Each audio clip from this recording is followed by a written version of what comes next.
దేవుడు నరుడిని ప్రేమించినంతగా మరి ఎవరిని ప్రేమించలేదండి మహానుభావుడు. అది మన భాగ్యం, అది మన అదృష్టం.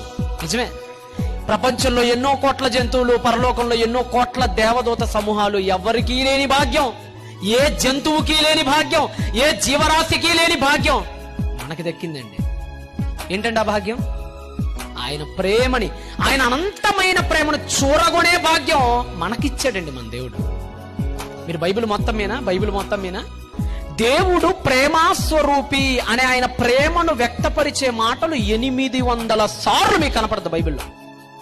దేవుడు ప్రేమ, దేవుడు ప్రేమ, దేవుని ప్రేమ, దేవుడు ప్రేమించేవాడు, దేవుడు మనందరినీ శాశ్వతమైన ప్రేమతో ప్రేమిస్తున్నాడని ఇలాగ ఆది కాండం నుంచి ప్రకటన గ్రంథం దాకా వెళితే దేవుని ప్రేమ గురించి బైబిల్ రచయితలు 800 సార్లు పేర్కొన్నారు రమారమి. అంటే దేవుళ్ళు ఏం కనపడుతుంది మనకి? ప్రేమ.